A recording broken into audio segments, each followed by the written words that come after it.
to favour trying to conserve as much energy in the body as possible, all right, which in turn will eventually, turn into fat if we're not working it off, and to therefore reduce as much energy expenditure as possible.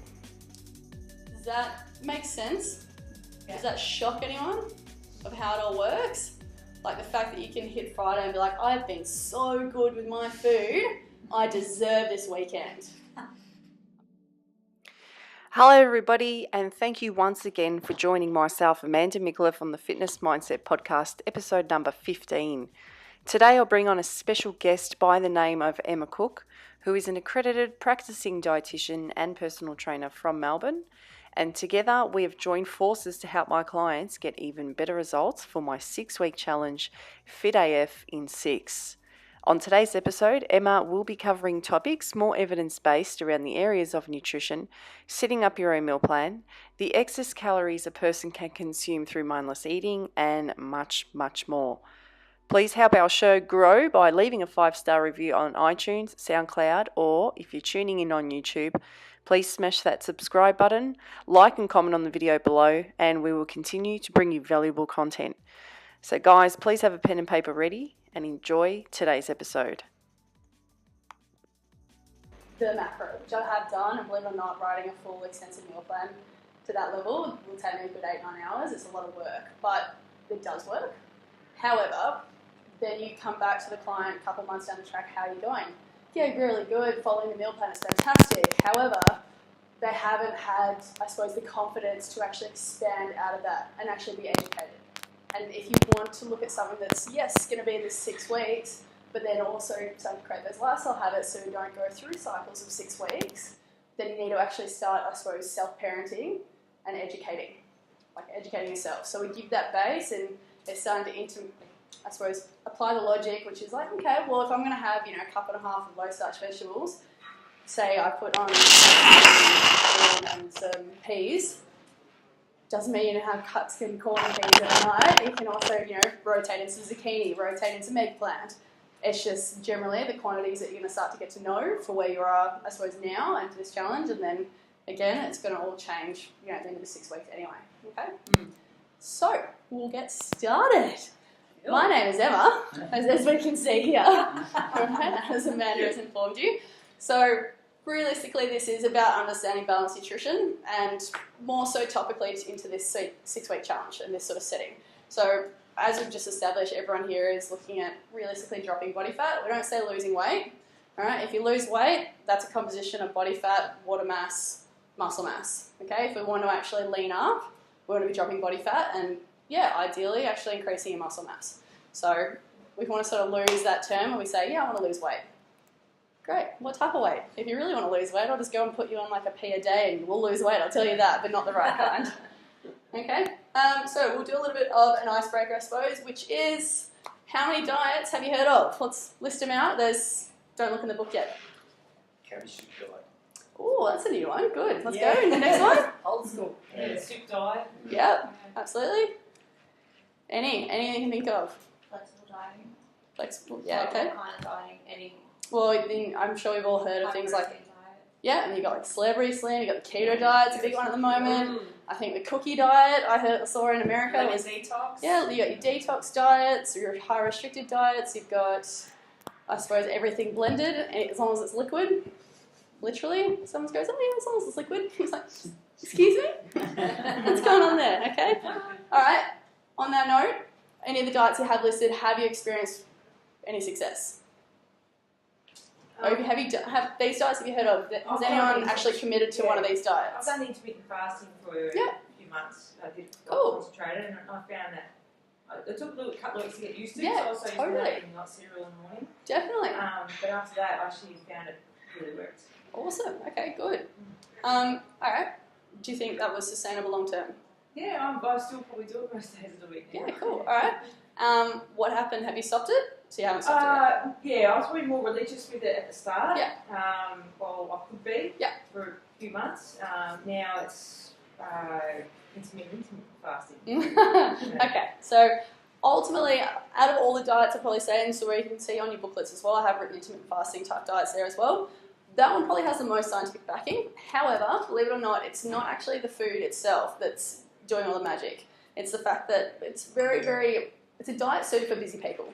If you're finding that first thing in the morning you're out the door, you've got to get the kids to school, you're going to work, and the next breath of fresh air you have is 12 p.m, then intermittent fasting is something that's actually quite suited to you. All right, and what it does is allow people to reallocate their calories. So rather than having the calories spread across 7 a.m. through to 9 p.m, it just blocks it all between about 12 and 8 p.m. All right, so it allows them to, I suppose, eat sufficient calories for what they require, but not overeat and not have to worry about that third meal that would put them into this calorie surplus. All right, so again, I suppose it's a little bit of give and take, but I can tell you right now that science has supported that 80% of diets do not work and you'll actually regain the weight. So if there's, 7 of us in this room, theoretically 6 of us, one person is going to walk out of here and actually keep the weight off long term. If I walked in here and tried to sell you a diet plan, and I say, oh yeah, one of you will get good results, what would you do? Oh, you'd sign up, not sign up. She's like, yeah, I'm the lucky one, all right? I'll take my chance. Yeah, definitely. And that's the fact. And it is looking at long term, okay? But at the end of the day, it's also, so as we said, thinking about these 6 weeks as, yes, a 6-week challenge. We want to get as much change and as much shift as possible. However, we also want to start integrating some of those practices and learned behaviours so you can actually implement it long term. So it's not taking you a series of 6-week challenges after 6-week challenges to actually achieve where you want to be, okay? So straight away we know that as soon as you lose your weight, and we're going to go a lot deeper into your metabolism today, your metabolism does change. It does adapt, which means in turn your macros and your calorie intake requirement is going to adapt as well. So straight away we can have, right now we have you also, men are primarily on about 2,500 calories, ladies are going to be on about 1,800 calories. All right, at the end of this challenge, that's going to change. If you then wanted to enter in like another weight loss sort of regimen, chances are I'd be cutting a few hundred calories off your diet again, okay? So we're going to be learning a lot more about that process, right? But yes, the main reasons why the classic diets don't work, they're restrictive. Sorry, Yep. quickly, are you guys warm in here? Yep. You're okay? We'll definitely get warmer. Sure. Okay. All right. They're restrictive, they're extreme, like we said, the blended diet, anything through straws. Grapefruit diet is another one. Have we heard all of that? Yep, absolutely.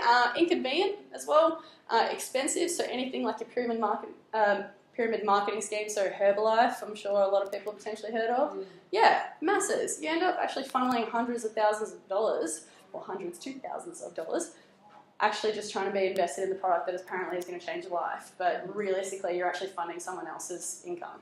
Okay? And quick fixes. So on that note, with quick fixes, say the median age in here is anywhere between sort of 30 to 40, okay? Or 20 to 30. Let's just go and pick a random number, 30 years old, okay? How many of those years could you say that you have wholeheartedly treated your body the best way possible? As in, no alcohol, sufficient sleep, low stress levels, healthy food, no junk food. Still waiting. Yeah, bang on, exactly right. So, why is every diet plan out there shaped as a quick fix? Think about it.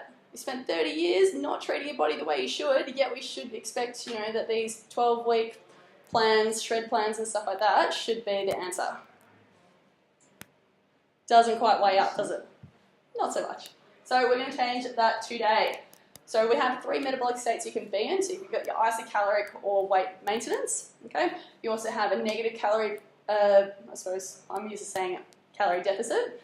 All right. So negative calorie balance, and then you also have your weight gaining, which is a positive calorie balance or calorie surplus. Okay. So one way or another, every day you're in one of these 3 categories. Simple as to me, I suppose. Anyway. All right. So factoring energy in, you've got things like your appetite and satiety, so how hungry you are versus how much food you're actually going to put in, your environment. So Australia has a very obesogenic environment. Lots of marketing around junk foods, I suppose convenience foods and junk foods around every corner that you go, as well as dual income households, a lot less time to actually prep food at home. Okay, then you also got your psychology, so where your mindset is at, and your sleep. Energy out, also relevant is your sleep, which we're going to go a lot more into, your metabolism, your exercise activity, your non-exercise activity thermogenesis, which we're going to go into a little bit more as well. So that's things like your just general cleaning, housework, gardening, generally I'd actually categorise walking into that one as well. So trying to park a little bit further away and walking a little bit further to work. All right, as well as your thermogenic effect of food. So the calories you actually burn digesting your food. Okay. If there's any questions, I'm going to say this now, we'll probably answer them along the way because it can be quite overwhelming when you hit the end and you feel like you had a thought and you've forgotten it, okay? So any questions, let me know straight away. Cool. Awesome. All right. Come on, guys. Wednesday night, we're doing well. Okay, so achieving sustainable weight loss long term, 3 or 4, I suppose, main elements. Regular exercise, primarily resistance-based training. Reason why, it's going to increase your muscle mass. The more metabolic active tissue that you have on your body will increase your BMR. We'll understand how important your BMR is very shortly. Secondly, as I said, so it's just going to increase your metabolic rate, which is the second element. Your third is consistent nutrition. Okay, if we go through, again, these highs and lows, peaks and troughs of being really, really calorie surplus versus really, really calorie deficit, you're going to come back to that middle. Okay, and then lastly, consistent sleep. All right. So, your energy expenditure, this is how it's laid out. Quite commonly, I get the term where, okay, you've eaten a bad food, oh, I'm going to go run it off. That's not exactly how it works. So if we look at the top of our pyramid, you have your exercise, activity, thermogenesis. And that's only making up about 10% of your total energy expenditure for the day. So this is really starting to emphasise how important it is to be very conscious of your BMR, your basal metabolic rate. So if you literally wake up, you're going to naturally burn about 70% of your energy expenditure. That is to keep your blood pumping, keep your muscles, I suppose, doing fine, minute little contractions. Breathing is a big one, okay? So this isn't no activity whatsoever, all right? And that's predetermined right here. So as I said, your BMR is based off the amount of metabolically active tissue you have in your body. So naturally, if you weigh more and you have more mass, you're going to essentially burn more, okay? If you weigh less mass, you're going to burn less, which means down the track, when we're looking at keeping your weight off long term, that's where our macros and things are going to start sort of coming back into play.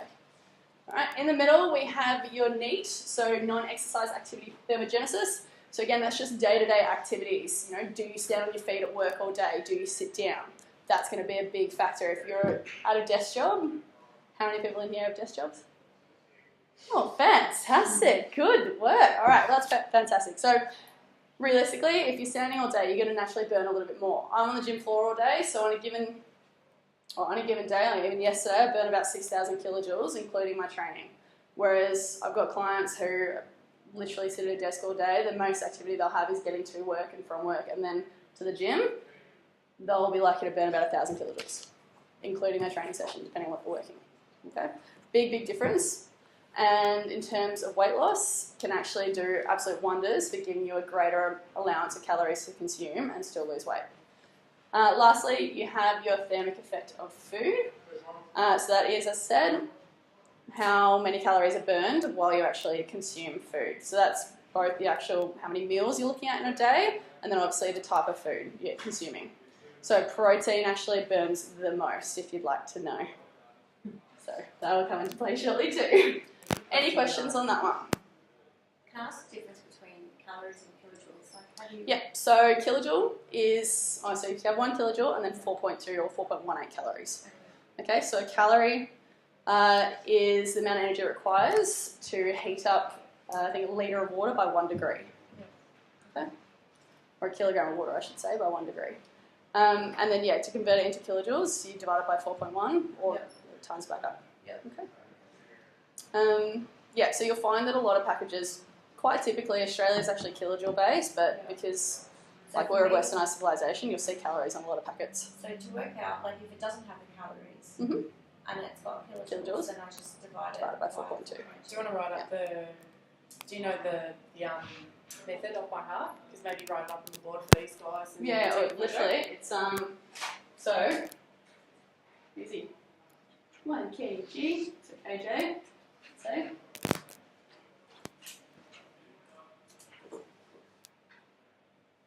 So that's the actual formation. So believe it or not, when we talk about calories, it's kilocal. Okay. But that's alright. So again, if you're going to have something that's realistically 800 kilojoules to get it to calories. divide it by 4.18, and that equals total calories, which I'm not going to do off that hard, because as much as I like to say my maths is fantastic, it is not. So 800 kilojoules, I'd call it about 185 calories. Let's see if I'm right. Let's go for it. Got to have a bit of fun with this. Oh, I lied. 165. Good. Hello, how you doing? Hi, how you going? Excellent. Any other questions on that one? Yeah, it's nothing. No? Yeah? Cool. So yeah, definitely take notes as you go. The more you know, the better it's going to be. Great, so we're coming into our body set point theory. So ultimately this is something that is definitely thrown around the industry a lot, okay, and that is that we have a predetermined set point that our bodies like to keep us at, and it's not wrong.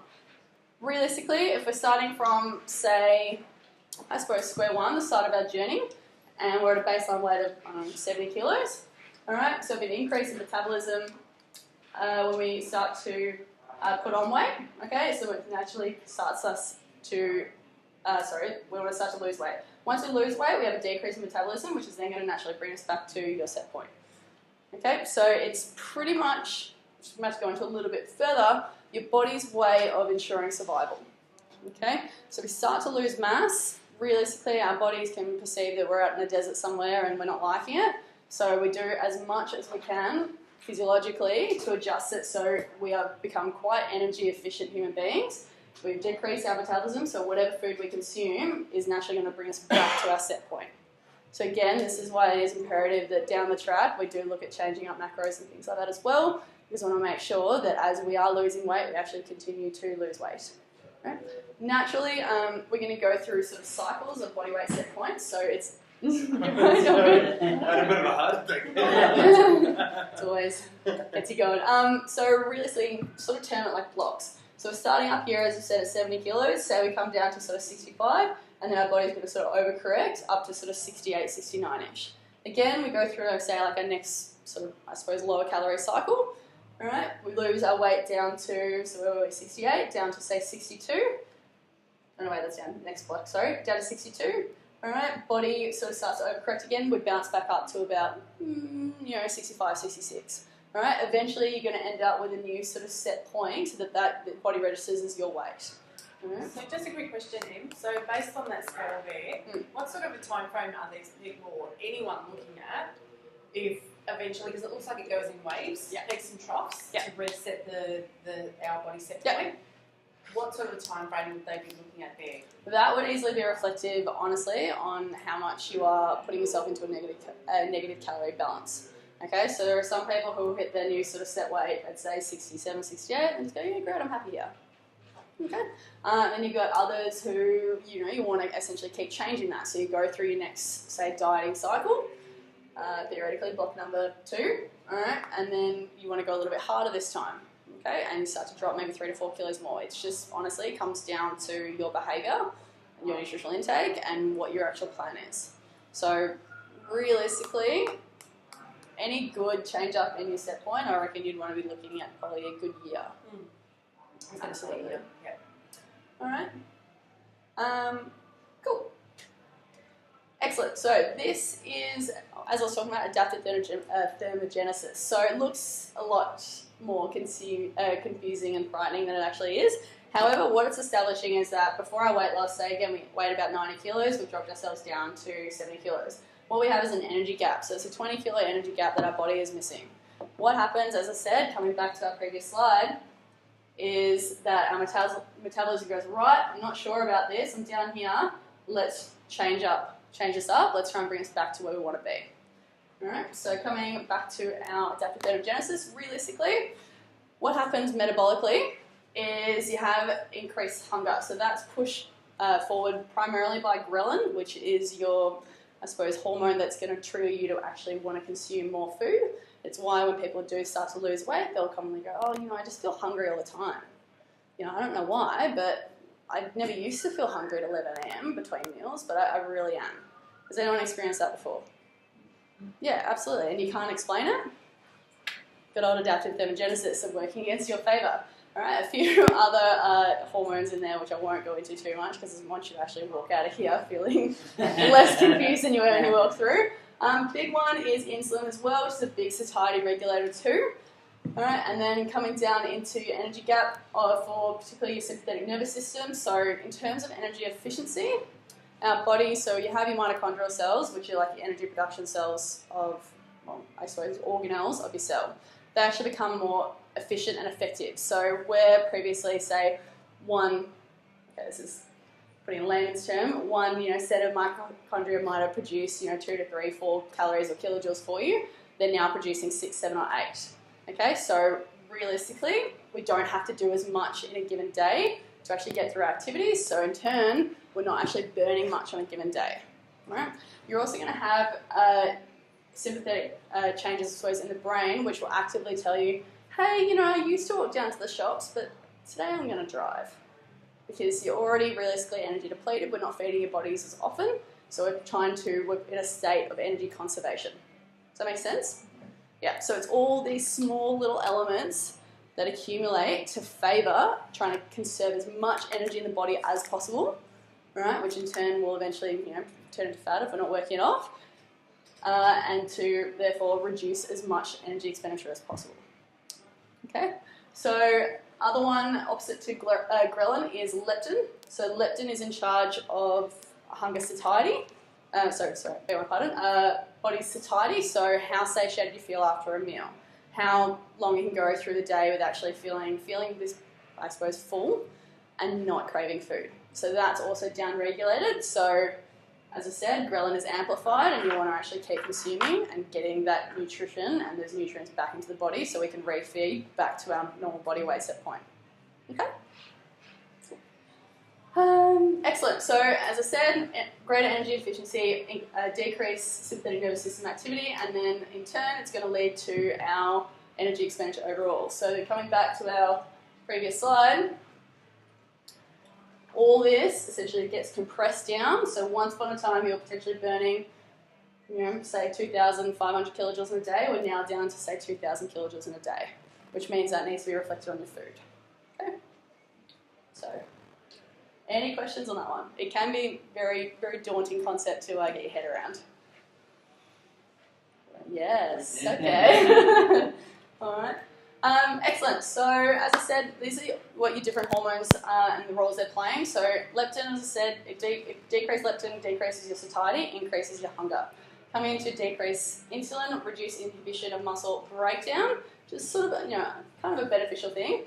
Not a beneficial thing. It's actually quite a catabolic thing. So, realistically, if we're trying to build your muscle up, and the last thing, what's happening now is with decreased insulin, it's actually starting to break down. That's really not what we want. Okay. High levels of insulin as well also conveys messages back to the brain to say that we've got a lot of energy available and we're quite full. So again, if we're decreasing insulin down, we're then conveying messages to say that, oh, hello, we're actually quite fresh out of energy. Let's try and conserve and store as much as we can. Okay. Coming into your ghrelin, as I said, opposite of leptin, it stimulates your hunger. Decreased testosterone levels, a little bit different, sort of more of a divergent tangent that we're going on to. So I'm not going to get into that too much because it can be a little bit confusing there. So, and then stress hormones. So typically if we're also losing weight, we're finding that we're feeling more hungry. A lot of people can actually feel quite stressed in those sort of states, and particularly if you have a high stress job, all right, which influences your macronutrient metabolism. So induces your muscle protein breakdown, which again, a catabolic state, which is again a state that we don't necessarily want to be in. So that's why we've got to really look after nutrition through these, I suppose, weight loss periods. All right. Any questions? Cool. Sorry, the biggest problem is that when you're losing weight and the calories are down, then your body starts going into that crazy mode. Adaptive thermogenesis. Yeah. So how do you stop it doing that? Yeah, unfortunately you can't. The best research has supported 2-week diet cycles. So realistically 2 weeks of going really, really sort of cutting low, and then a week of refeeding, but only back to your maintenance calories. Okay, because if you refeed back into a surplus, you're just going to hold on to all that excess weight. There are a couple of those hormones that get affected, and there was some sort of tablets that got at Chemist Warehouse where it reduces those hormones. Is that possible? I haven't looked into those tablets personally. Naturally, I suppose you want to be careful with any sort of hormone or supplementation tablets because not a fantastic thing all the time, depending on what level we're looking at. Can I just sort of caveat that? So just quickly, great question. Absolutely. I'm personally dieting at the moment and I'm going through those moments of increased, like a lot of hunger, and unfortunately it is one of those things where you just kind of have to fight through it. Yeah. Probably some ways you can try and curb your hunger is things like herbal teas. Yeah.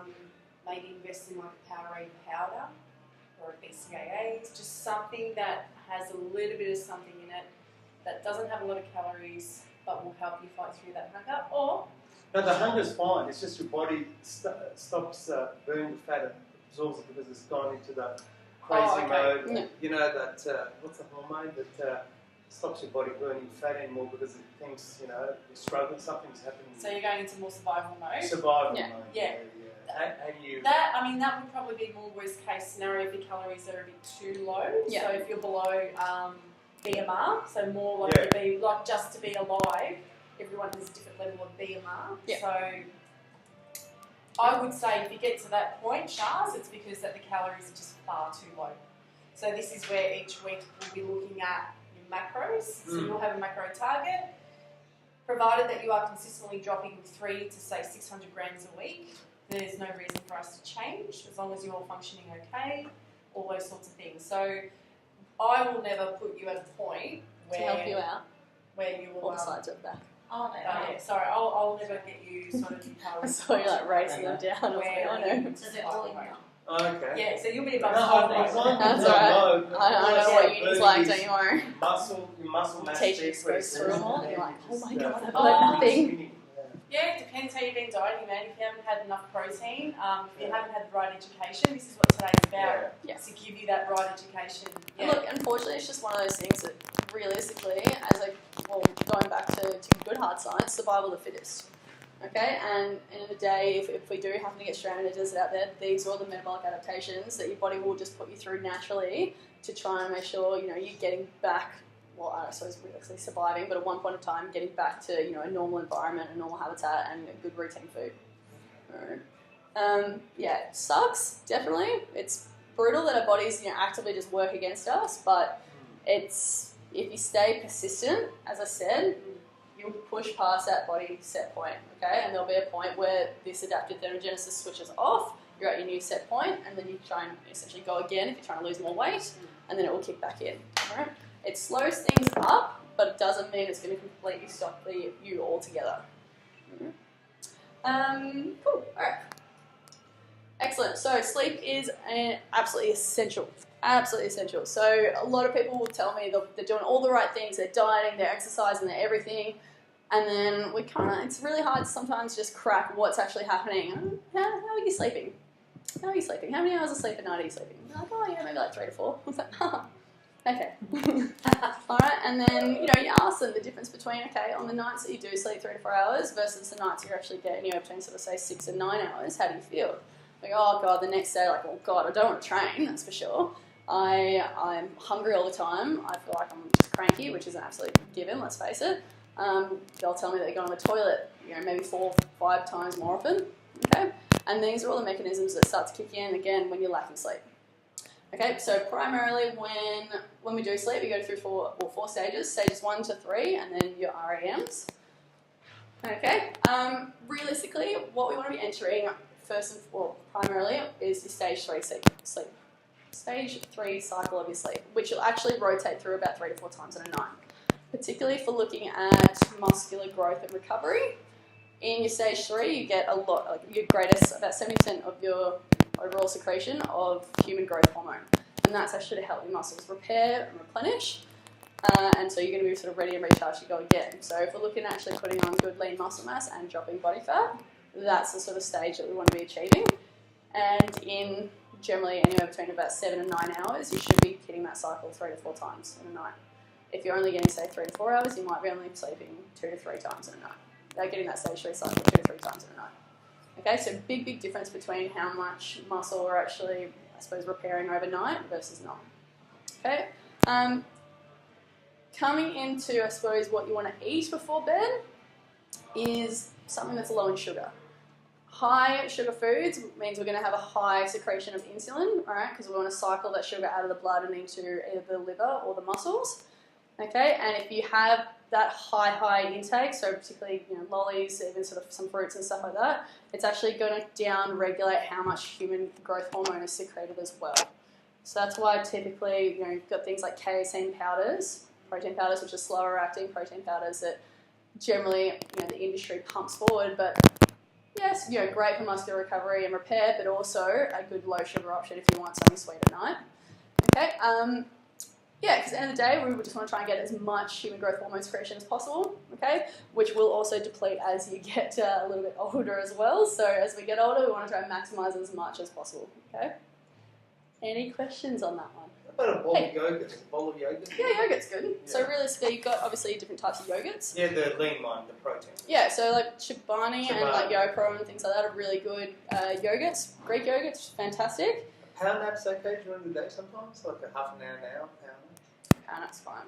It depends. Okay, again, it depends. If it's going to impact the quality of your sleep later on, then I wouldn't suggest it. But if you have, I suppose, a bit more an adverse lifestyle where you're finding that, you maybe only can be able to get 5-6 hours sleep and you need that power nap, then it's going to help. Okay.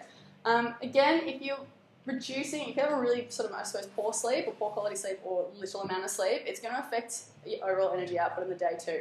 So more, I'd say, behavioural than anything. Because if you're lacking sleep, the last thing you want to do is walk the dog, pick up the kids, run around the house, tidy up, things like that. If you're really lacking sleep, those sort of other, I suppose, exercise activity that's non-exercise is just going to go out the door. Correct? I've definitely been through that. I'm pretty much sure I had a good little nap this morning instead of doing things I should have. So I was lacking sleep last night. So, and then, so...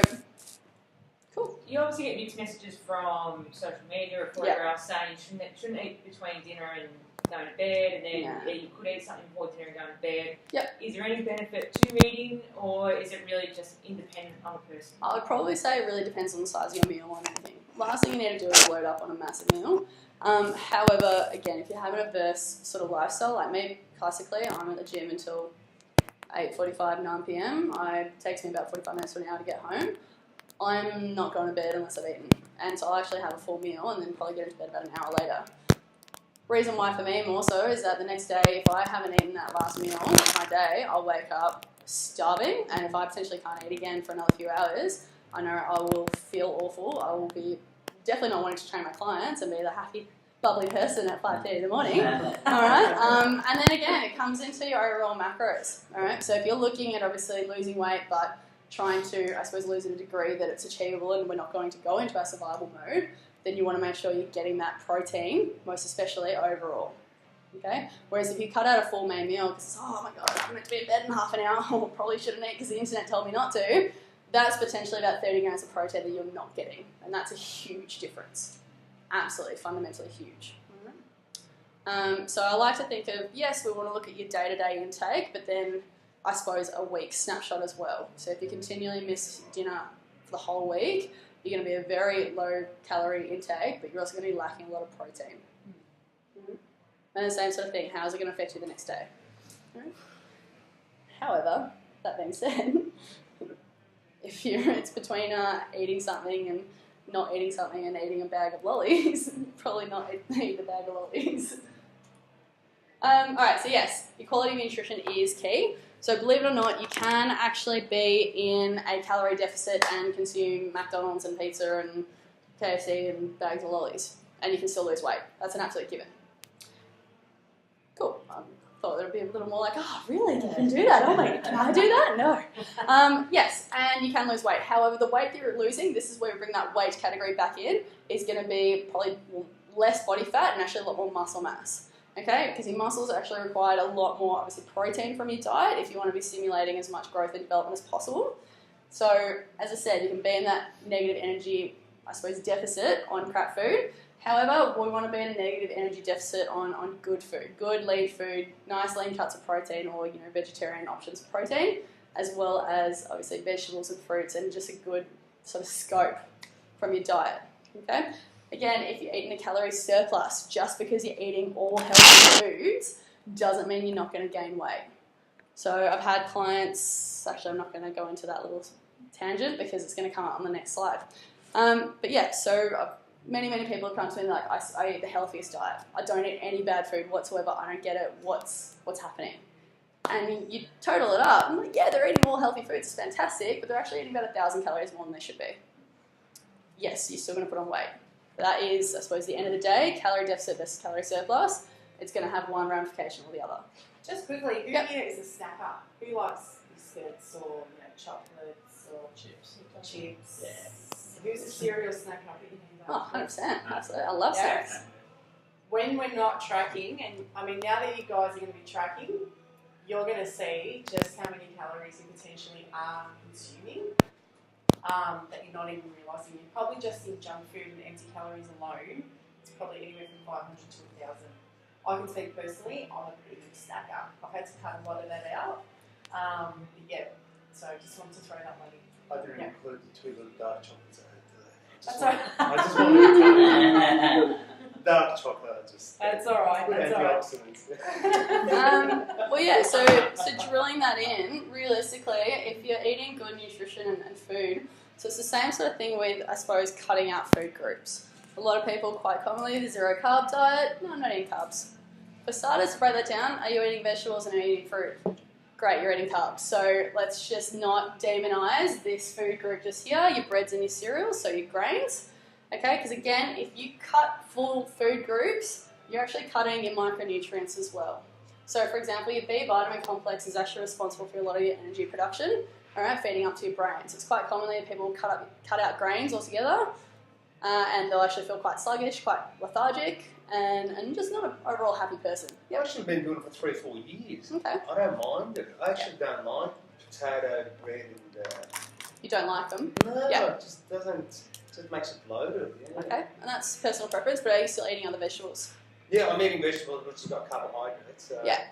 So you're still going to get, I suppose, a good array of micronutrient profiles, but end of the day... But I'm thinking maybe to have oats sometimes in the mornings. Yeah, fantastic. Might be a good idea. Right? Absolutely, and as a dietitian, I would... What's that? It'll help me, you think? Absolutely. As a dietitian, I would happily say bring back grains into your food groups. It just might be, you've got to look at the right type of grains. You're going to have like your high processed breads and stuff like that will tentatively, not make you feel so fantastic. Bring it back to whole grains and they should theoretically digest quite well unless you actually have an intolerances that you're not aware of. No. Yeah. There's a high protein bread I buy from Aldi. Oh. So it says 85%, 85% less carbs or something, high protein.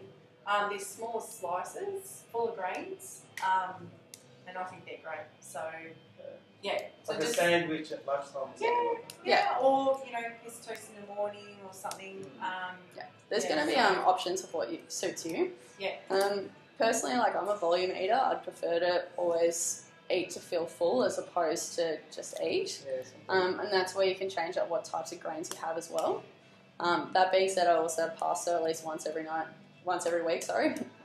Well, that'd be the dream. What's that? Did you say you pass out? No, pasta. Pasta? I'd be a very bad dietitian if I was passing out there. I'm going to be concerned. That's Saturday night. Alright. Yes. It's the most fantastic meal we've come across. You'll pass out. But then, on the contrary, as we're talking about, you can, as I said, still be in a calorie deficit by only eating crap foods. However, look at your nutrient quality. From your discretionary choices, all processed, packaged, fried, all this sort of stuff, you're losing all your nutrients. Okay, so again, yes, we want to be looking at macronutrients and being in that calorie deficit to lose weight, but we also want to make sure that you're still fueling down to the cellular level as you go. Cool. So, portion sizes. Now, this is let's play a fun little game. This bad boy is a kitchen scale. If you guys don't have one of these, I highly suggest buying one. You can get them for about $20 from just about any sort of white goods store. Is it you that got the scale with the app? Right, go. You want to share that one? So you bought a kitchen scale from Kmart? Yeah, absolutely. Kmart will have them these days. Yeah, kitchen scale from Kmart, but it's basically general and that 25. Ah, cool. And whatever you weigh, it'll tell you how much protein, how much whatever. You tell the scale what's on the scale, so tell it's meat, whatever. Yeah. And it'll actually break down and tell you. That's awesome. How much protein, how much. That is very cool. Good to know. Some of the foods though aren't on it, so you have to actually make it yourself. That's fair. So you have to look at the packet and you have to see what it says for one. And add it from scratch. Yeah, that's very similar to my fitness card. All right, here is 150 grams of almonds. All right, let's half that and say, oh yeah, you know, I just had a handful of almonds, which are falling off the table.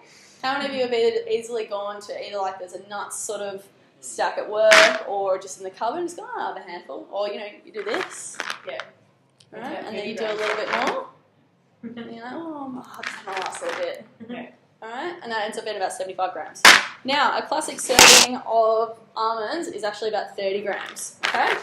So that would be about that much. How often have you ever gone to your nuts without, obviously, pre-portioning them out and just had that much? Never. Actually, I'm going to say about that much. Never. Yeah, 100%. And that's what I was saying. Well, this client of mine... Unless you want to give me mouth to mouth. Not eating nuts. Put those away. But yes, this client of mine who was eating a really, really healthy diet, literally maybe maximum 2 glasses of wine and like the odd, you know, bad food here and there, was actually consuming about 1,000 calories of nuts per day without realising. And that was just because it was a bag at work, you know, the work had gone healthy. Like, right, we want, you know, corporate health is a big focus. Let's chuck nuts in this kitchen instead of having, you know, your tea biscuits and stuff.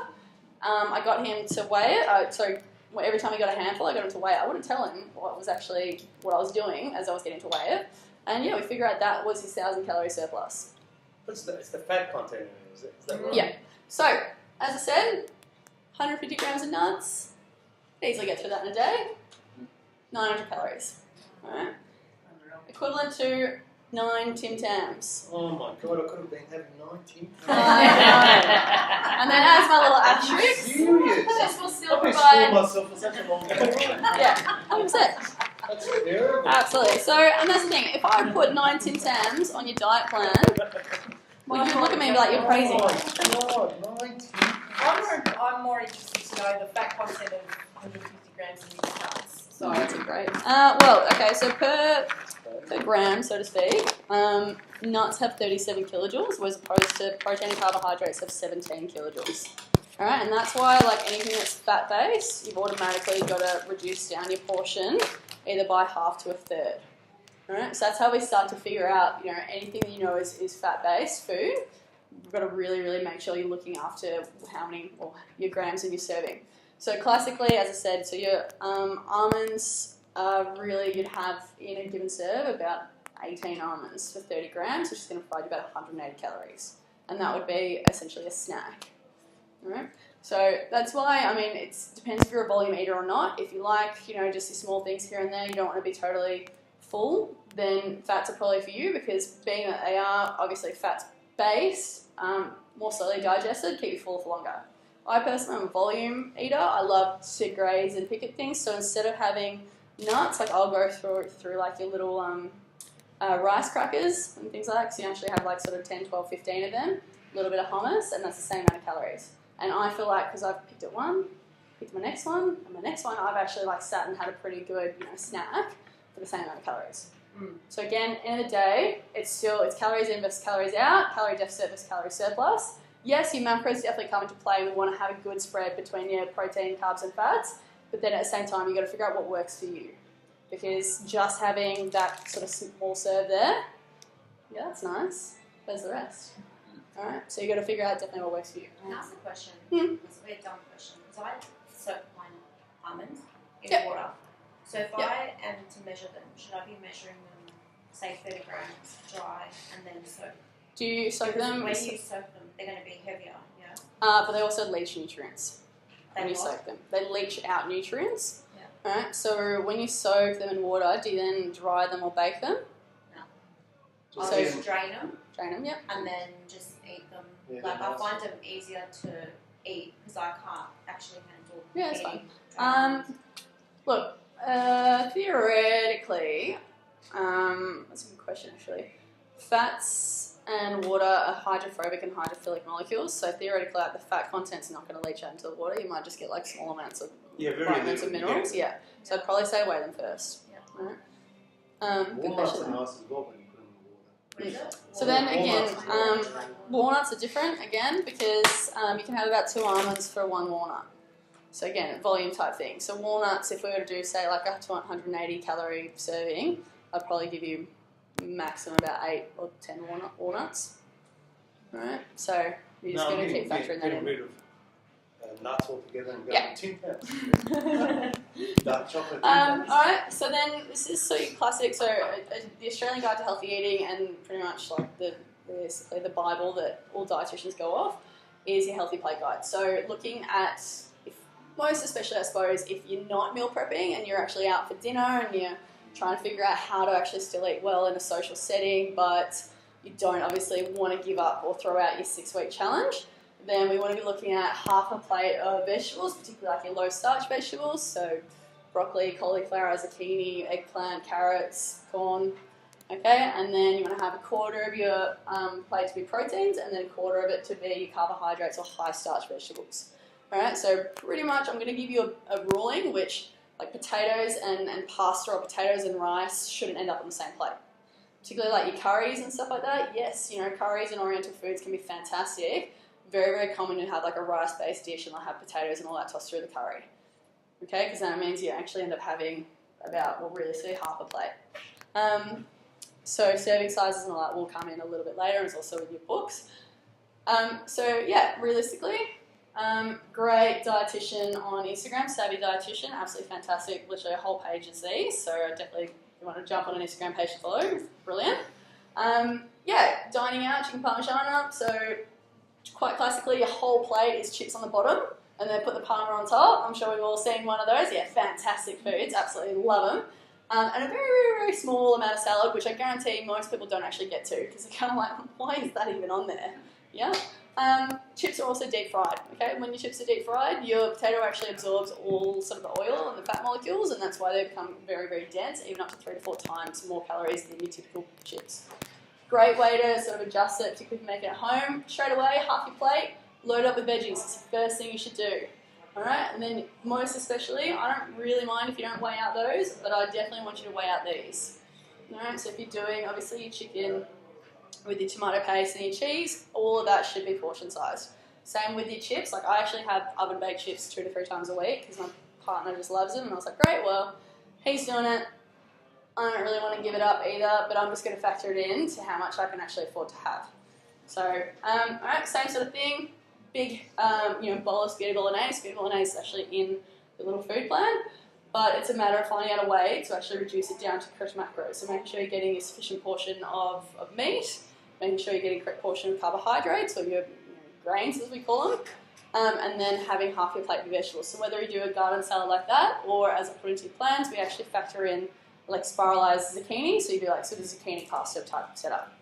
Right? And believe it or not, once you stir it through, you really, I know you're all going to likely laugh at me, but yeah, you can't actually tell too much of a difference, particularly once the sauce is all through there. We'll go, please, I'll tell you the difference. Trust me, alright? Have you guys had zucchini pasta before? Yeah. No. There's not much of a difference, is it? No, but the sweet potato one there is. Yeah. You get sweet potato and spaghetti, and that's a bit different. Yeah, but again, that's why we've got to be careful because sweet potato is still a high starch carbohydrate. So, like again, I'd probably just say I'd rather you stick with your pasta and just watch your portion control. Mm-hmm. Even last night, I couldn't be bothered making zucchini pasta. I got home late, but I weighed out my cooked pasta to an absolute T, knowing that I wasn't going to have that big volume size with the zucchini. So I was really adamant to have 120 grams of cooked pasta. That's my macros, not yours. So don't hold on to that one. So all in all, it's consistency 24/7. So this is, again, bringing in that weekend sort of social setting vibe. Right, I've smashed my Monday to Friday. This is awesome. I've gone really, really well with my 6-week challenge. Saturday comes along. We sink quite quickly back into our old routine. So we go, great, you know what? Look, we're gonna go out with the girls. I'm gonna go. Before I meet them, I'm gonna just pick up a large latte on the way. Okay. Normal habits, something we can all easily do on our Saturday morning. We're now at, DFO or Chadstone. Okay, I didn't really didn't really factor in that I was going to be here until sort of 11, 12 p.m. So 11 a.m., 12 p.m. So we're going to go to Boost. And we're going to get a medium banana buzz smoothie. Okay, yeah, good. Good option. It's fruit. It's blended. It's good. All right, lunch. We actually end up coming home. Say, you make some grilled fish. You have your portioned out. So it's home oven baked chips. But then we're going to chuck in some aioli because it's delicious. And we're just going to lay it on there. Okay, so a couple of tablespoons of that. In the afternoon, we're now actually going to catch up with another friend. We're going to go to another cafe. You know what? We'll have a coffee. That's fine. We can factor in a coffee to our diet. But we're going to be good, and we're going to split our blueberry muffin, okay? That's what we're going to do. Oh, I'm being good. I'm on my 6-week challenge. So, Rebecca, I'm going to split the muffin with you today instead of having a whole one, all right? Then we get home, and we go, right, I only really had my grilled fish, my salad, my chips. I only really had half a muffin. I'll just have a little graze in the pantry. All right, we grab a handful of nuts. All right. Last but not least, it's a Saturday night. We're feeling good. We just want to relax. We're gonna have our pasta. We're just gonna, yes, you know what? This is one which fuck the calories. Just gonna have 2 cups of pasta. Yes. And you're gonna finish. You're gonna be full. You're gonna have like little preggy belly here. All right. I don't even want to think about dessert at that point because you'll see why. So, all in all, what does that mean? So, a tablespoon of aioli is 120 calories in itself.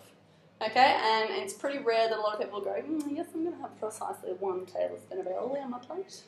Okay, not going to happen. It's mayonnaise.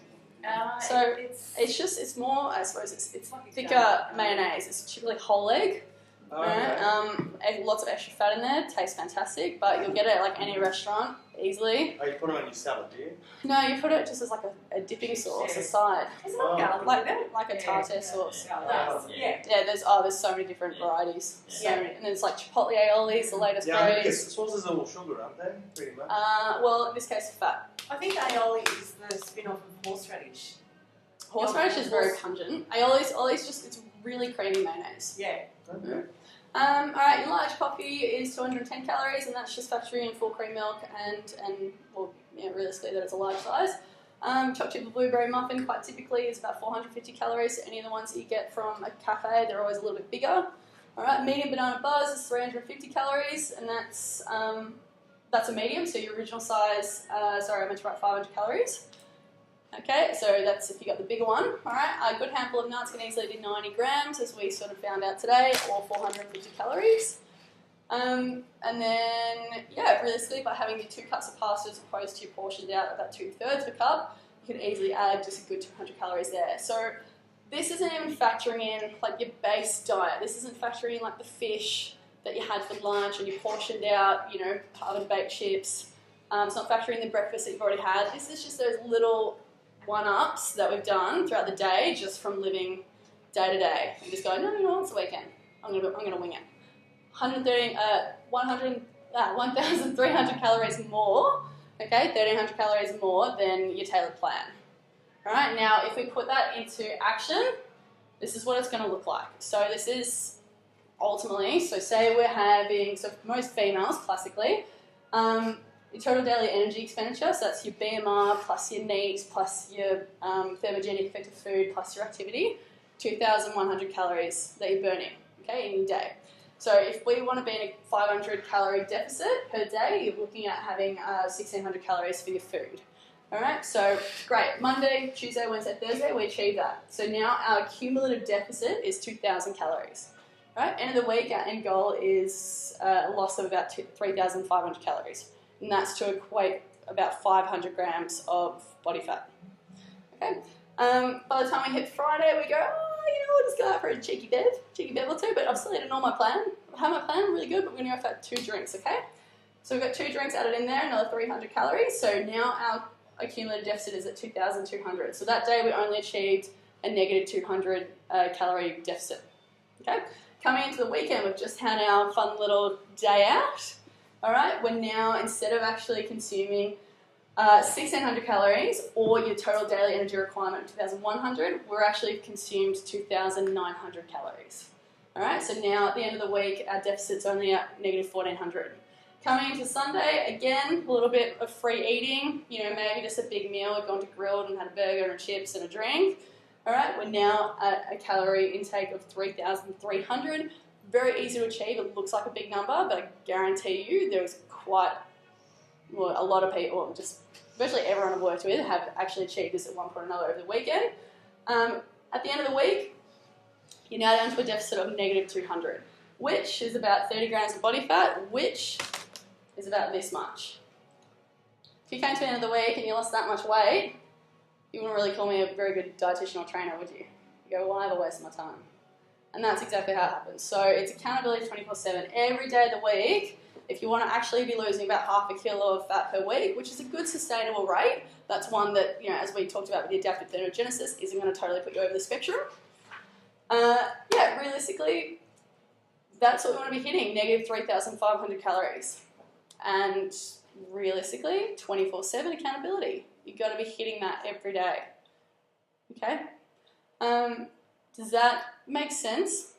Yeah. Does that shock anyone of how it all works? Like the fact that you can hit Friday and be like, I've been so good with my food, I deserve this weekend. I'm pretty sure everyone's had that mindset. I did it last weekend. I put myself on a shred on Monday. You think as coaches we would know better sometimes, but at times it plays in our heads too. They are, but then you check in with people, you have like a 5-minute chat at the start of your session, they go, oh, how was food? Yeah, really good. But subjectively, your really good is going to be very different to my really good. My really good is that because I'm on a 4-week timeline, on a 6-week timeline, I'm actually trying to lose about, I'll put myself in about an 800 to 900 calorie deficit per day, but being a trainer and very on top of my stuff, I can do that. And that's the difference. I know for a fact that these last 3 days, I have smashed out everything that I planned to. Someone else, I was about 50% right. That's pretty good. All right. So again, you've got to be really, really honest with yourself. You're going to be, you've got to self-parent. So if your mum or dad was telling you this and you were 12, 13, 14, 15, that no, you can't have this, no, you can't have that, yes, you can have this, you would do it. Same sort of thing now. No one's here to actually regulate you. We're going to do the best we can, but it's a 24/7 job. Yeah. And I can't reiterate that more. All it takes is one big calorie-dense meal that's about 1,400-1,500 calories, when it should be about 450 or 650 calories. Done. You guys will be getting extra calories on your Saturday and your Sunday, so you generally get about maybe 250 extra over the weekend. But it doesn't give you incentive to eat, sort of make that extra 200 or 300 calories a non-quality sort of food choice. It just means you eat a little bit more, be a little bit more satiated, and get through it. So it's still quite disciplined, 7 days a week. So what about the treadmill, losing on a Saturday night or Sunday, 1,000 kilojoules on the running track?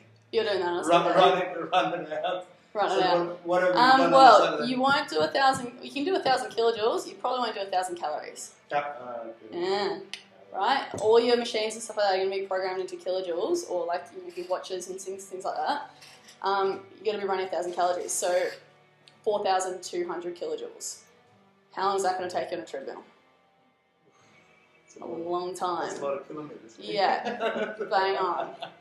That's a lot. That's why, honestly, it's easier to get your food sorted and stick to it. A lot easier. Because how much spare time do you have to be doing that every time you screw up? If I'm going to be brutally honest. not much. Nah. Do you ever want to see your family or your friends again? No? Alright, so all in all, your primary energy balance. Calories in versus calories out. How much have you expended that day? How much have you consumed? That's pretty much the number one thing I want you to focus on. Your macronutrients definitely comes heavily second. The rest of these, in terms of like your nutrient timings, as we discussed with eating before bed and stuff like that, great. You can start looking at these as soon as you've nailed those. Alright? If you haven't nailed those, I wouldn't even rightly consider about these. Particularly for weight loss, more than anything, huge. And your macronutrients, definitely a big role in that one, because we want to make sure you are getting sufficient protein. Because if you're eating in a calorie deficit, you're already going to be putting yourself in a state that it's a little bit harder to gain muscle. However, lots of scientific studies do support that in a calorie deficit, with sufficient protein in your diet, you can still maintain and actually gain muscle mass. And in turn, drop body fat. Gain as well. Yeah, absolutely. Really, really cool German study, I'm pretty sure, where they're actually eating the same calories as their metabolism, let alone how much exercise they're doing. They're all doing about 3 hours of exercise per day. but they just ramped up their protein. I think it was over 50% of their diet, and they still put mass on. It was really cool. I was like, hey, Em, if you have any links to good papers, like any good research papers, show them. Absolutely. Yeah. If you guys have a good half an hour to read some papers, It might put us to sleep when we get our 7 to 9 hours of sleep. Yeah, that's it. Yeah, too right. Absolutely. To read before bread. But yeah, 10 sets of focus. This is a fantastic model that really sees use all throughout, I suppose, dietetics, but also particularly in, I suppose, motivational mindset. So it's actually like write it down when, particularly if you're hungry and you feel like you're just snacking because you're snacking and because you're bored, as opposed to you should be eating. Write it down. What have you had? Do you need it? Am I hungry? This is all in your book as well. All right. How much have you had? Why did you have it? So even these next couple of days before you're officially, like your challenge starts, start to pick up on your own habits. Is it 3 p.m. and you're just eating because you're almost finished work and you really want to go home? Or is it that, no, you know what, I actually haven't eaten for like 3 to 4 hours. I'm actually due to have my afternoon snack now. You're going to be very, very mindful of it, okay? Because calorie surpluses happen with mindless eating, just eating for the sake of eating. Again, eating because you're bored, eating because you're tired. You know, are you extra hungry today? Why is that? What was your sleep like last night? What does that mean for your sleep tonight? What do you need to ensure? Okay? Front-load your calories, so especially for people who find they're very, very big eaters at night and you love to have like your giant pasta at 6, 7 p.m, I'd suggest actually trying to shift your calories towards the start of the day. All right? Classically, if that hunger's not building up the whole way through the day, that you then hit your 7 p.m. and you're like, yes, I'm going to eat half the pantry, you're not going to, you know, I suppose psychologically and metabolically hit that point that you have this massive urge to just indulge at night. All right? Again, more chance for your body to actually use those calories for energy, for training, for, you know, your daily activities, as opposed to just letting them store and sit in your stomach and, I suppose, your blood overnight. Eat slowly, employ mindful eating techniques also in your books. All right? Be conscious of your food. What have you put into your mouth? What does it taste like? What's the texture like? Okay? Slow it down. It's not a race. It's not a matter of just inhaling food as fast as you can. All right? And if it is, then we need to start shifting your macros and potentially looking at intermittent fasting if you're finding you're someone that you just cannot fit breakfast into your schedule. Okay? Because we want you to eat slowly. The reason why, after 20 minutes, your brain starts to send efferent signals back from your stomach to your brain, where it goes, right, I've actually got a bit of volume happening here. I've actually got some increased stomach secretions. There's mass here. And as soon as we start to establish in our stomachs, back up to our brain, that there's mass, we start to feel more full. So if you inhale everything within that first 20 minutes, you're going to eat whatever's in front of you. If you take your time, you slow it down, drink a couple of glasses of water before your meal, it's all going to be a much slower process. Okay?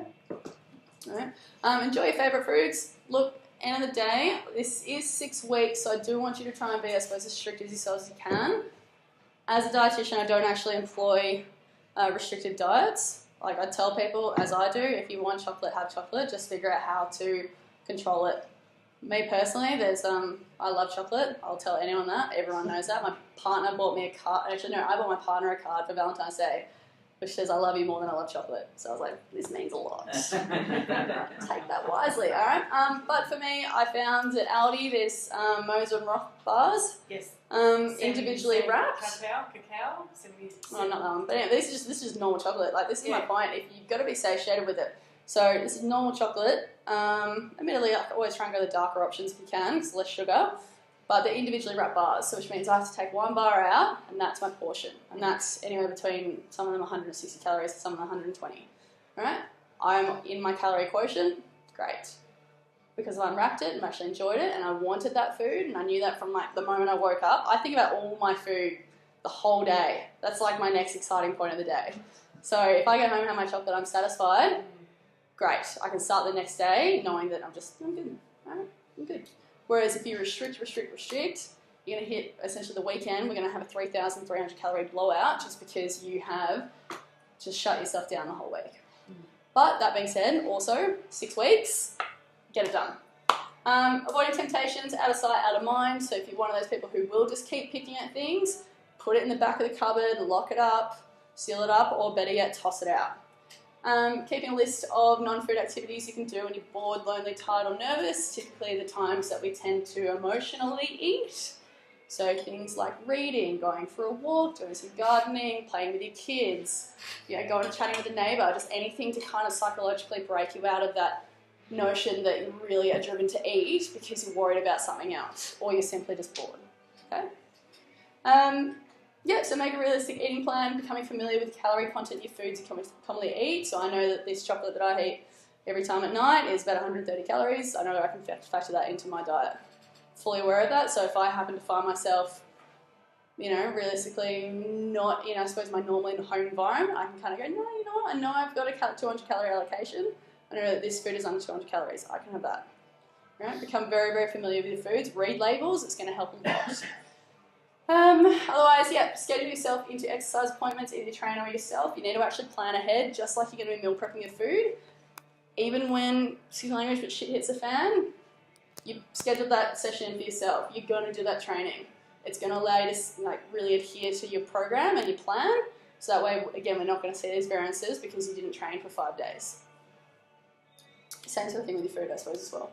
Make sleep a priority. Very easy to kind of sweep that one under the rug, but we've established today why we definitely need to make sleep a priority. And then again, think fit and healthy. I'm on this 6-week challenge. I'm doing this for me. It's self-empowered. We haven't physically dragged your butts in here today.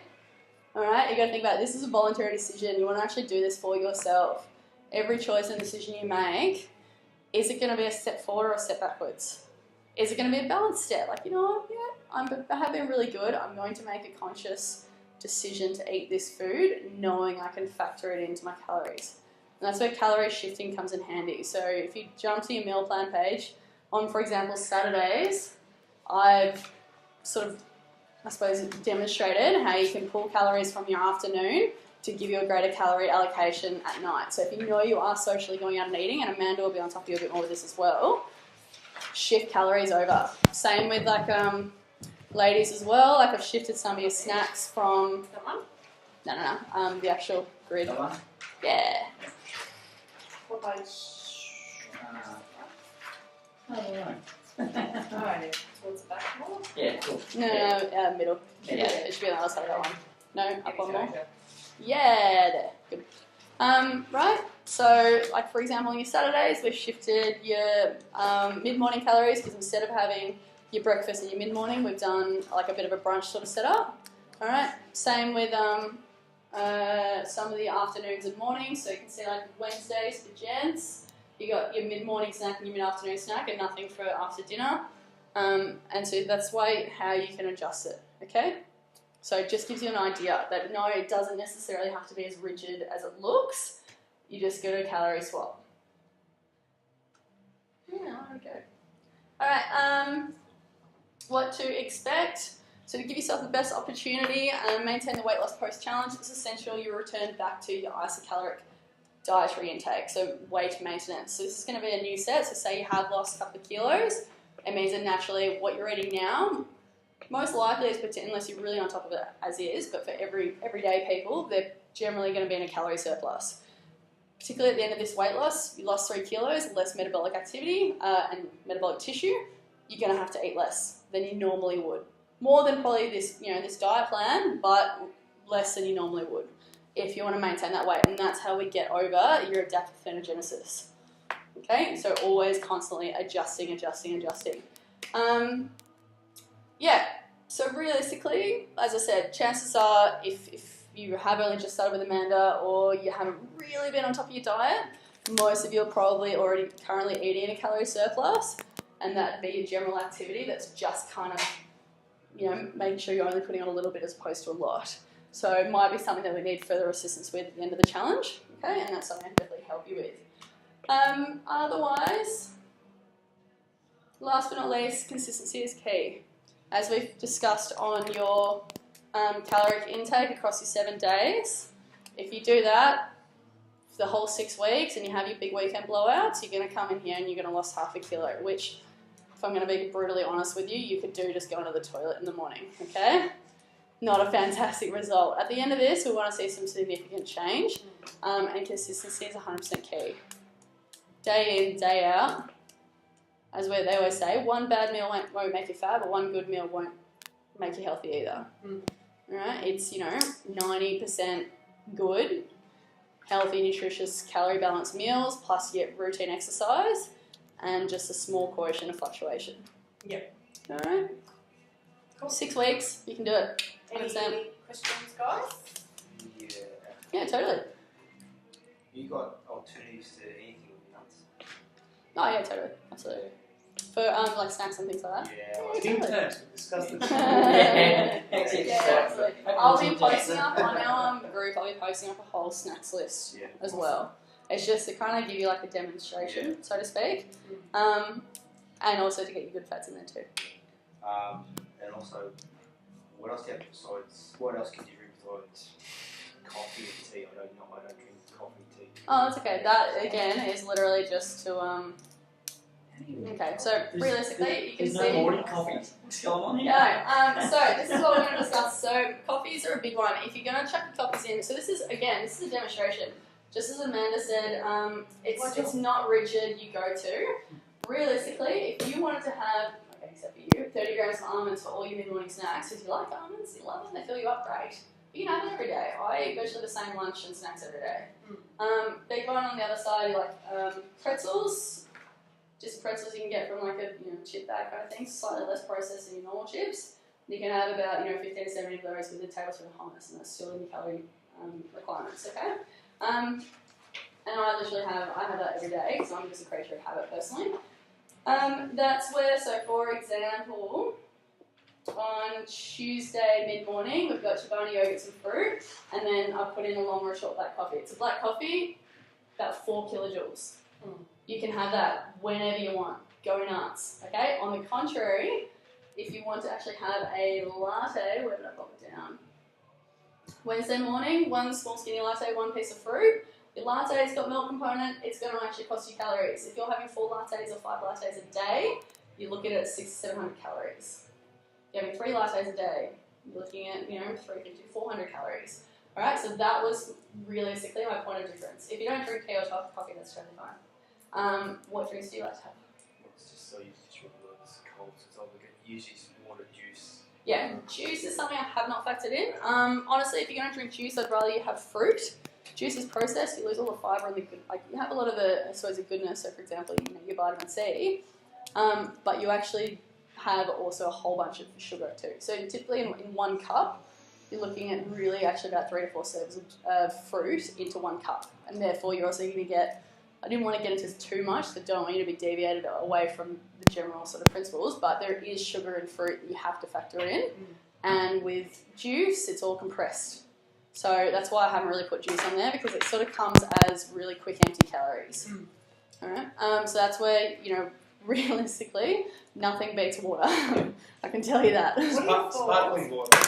Yeah, what are your thoughts on soda water? Yeah, it's totally fun. I'm finding since I've been dieting, so if I give you guys a little bit of context around sort of dieting and changing food habits and stuff, so my coffees have gone from, generally I like to make a Turkish coffee, but then I wasn't afraid to go and get maybe 1 or 2 lattes a day, and quickly the calories were backing up, so I've now cut any coffee with milk out, and it's now all black coffee. I've changed my sugar from brown sugar just for while I'm dieting down to hemostasis, I think it's called, hemostosis. It's a blue and white label brand from Coles. I find them to be really they taste no different to sugar. So it's not like some stevias where they've got that plant sort of taste about it. So replacing your sugar maybe with that instead, so your sweetener, natural sweeteners is another one. But I find soda water quenches my thirst a lot. So when you diet, you might find that you might get a little bit more dehydrated than usual. I'm not sure what your thoughts are on this end, but I'm finding at times you may want to drink more to stay fuller, because there will be times through hunger. Well, that's absolutely true. End of the day, you actually eat a lot of your water through food. So if you're essentially eating less food, you're eating a lot less water. Additional to that, we also get very fixated on only having things at certain times, so we sort of forget to actually naturally drink throughout the day. Water's going to be a big one. So again, if you're randomly feeling hungry, think about how much water you've actually had in the day, because chances are you're actually dehydrated. Which is very, very common, very, very easy. Soda water's fantastic. It does have the bubbles in it. It's going to make you feel a lot fuller. classically as well, I find that if I am trying to be really strict and I want something that's a little more exciting than water, then soda water's a good go-to. This is where BCAAs also come in handy, particularly if you have a sweet tooth. What are they? Branched chain amino acids. The idea is well, not the idea. What they actually do is they're your monomers for protein. So monomers build up into polypeptides and then into your big protein units, which then build up your muscle mass. Look, realistically, if you're getting sufficient protein in your diet, you do not need BCAAs. Anyone that works at a and they've got electrolytes, so keep you hydrated throughout your work, right? Anyone that works at like a supplement store will go, BCAAs, you need those. What's their goal? Bang on, exactly right. So I suppose definitely don't get sucked in. If you've got anyone around here that you trust at a supplement store, definitely send all your clients to them. I get it direct through wholesale. So if anyone wants anything, the only 2 supplements I recommend are protein, if you can't hit your protein goal through food alone, or creatine, because it's the most researched supplement. So for anyone that's wanting to increase performance in the gym, get a few more reps out, what it does is it basically increases the water inside the muscle, which gives a little bit more of a fuller appearance. In layman's terms, it's kind of known as a natural steroid look, so you fill out quite a bit. So I'm creatine 24/7. So should you be on creatine? Look, there's a lot of health benefits around it. Anyone can pretty much take it. Old people, young people. Yeah. Anyone in a calorie deficit, but I should advise you to be take taking it? If you're in a calorie deficit and you're trying to maintain muscle mass, I'd highly suggest it. Yeah. Because it's going to increase your performance output as well. So if you're actually trying to train, it doesn't matter when you take it. As long as you take it 5 grams a day. Yeah, you got to. Or you can do loading phases, but it also going to affect your gastrointestinal. Pre-workouts are okay to have on there? Some of them are a little bit too intense for my liking. Also full of chocolate-forward crap. Yeah. Coffee's better. Probably just a short one or something. End of the day, coffee's going to be I have that as well. Same job. And the bread. You'd have a high caffeine time. But look, coming back to BCAAs, it does, I reckon, help more than anything. If you do have a sweet tooth and you want something that's a little bit more exciting to drink than water, all of them are flavoured, just a whole bunch of random concoctions and flavours.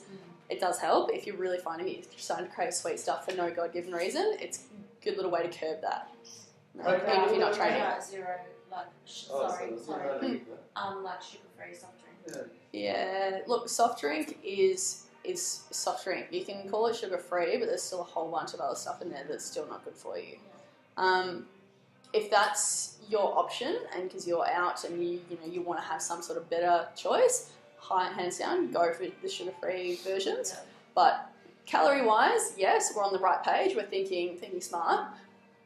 General health, and if it's actually contributing anything to your health, which is certainly not worth your time and actually quite detrimental. That's where the soda one is good, because it's got the same texture. You said sparkling water, was that okay? Yeah, sparkling water, soda water is fine. The main thing to look at is tonic water. Tonic water has sugar in it. Yeah. Alright, so soda water, sparkling water, or diet tonic water, fine. But yeah, tonic water itself, like gin and tonics, actually has sugar. Not as much. Coconut water, is that good for you? Yeah, coconut water's fine. Yeah, you get different flavours as well, so again... That's just natural coconut. Yeah, that'll be fine. That's got how much calories is that? I haven't looked up that recently. I'm going to guess per glass, I'd probably say anywhere between sort of 20-ish calories, but I haven't looked for a while. Milligrams? Yeah. Mils. Mils, sorry. So we'll have a little bit, but not as much, because they take all the fat out of it. What's that? The coconut water? Coconut water, yeah. Coconut milk, on the other hand, you've got your cooking coconut milk, and then you've also like your coconut creams, and you've also got your like milk-based, I suppose, substitute coconut milk. Always go for the unsweetened varieties, so unsweetened almond milk, unsweetened coconut milk, all that sort of stuff. If you're finding that you don't really like dairy or it doesn't sit well with you, it's a good little substitute for your lattes and stuff. Again, still has calories, got to factor that in. Yeah. I was buying a really good coconut milk from the health food shop. And it had 0 sugar, but it tasted way too good for it to have 0 sugar. Look at the fat content. Yeah. There's certain things... It was decent, but it still just tasted way too good. Yeah, you got to learn how to read labels. I had one with coconut water, it was very bland, and then I had a really nice one. Hello. We'll start with your scans and stuff now anyway. Same with like, I haven't necessarily put on cooking oils and stuff like that on your plans. Really, if you have a good non-stick pan, you don't really need cooking oil. The primary property is for flavour, and that's what a lot of restaurants use it for. Same sort of thing, if you're going to get like an Uber Eats type thing and you reckon it's a healthy meal, restaurants cook for flavour. They do not care about your calories or your macros. I'll tell you that in a heartbeat. Even like your salad, you got your dressing. Thank you so much for tuning into today's episode. If you liked the content, please make sure you support the show by giving us a thumbs up, hit the subscribe button and turn on post notifications so you are the first to know when a new show is being released. I am trying to get up a new show every single week as I'll continue to bring on interesting guests within the fitness industry who can only bring a lot of value to our listeners. If you're wanting to learn more about coaching with myself, please visit my website at divinephysiquescoaching.com. Thank you once again, and we will catch you on the next episode.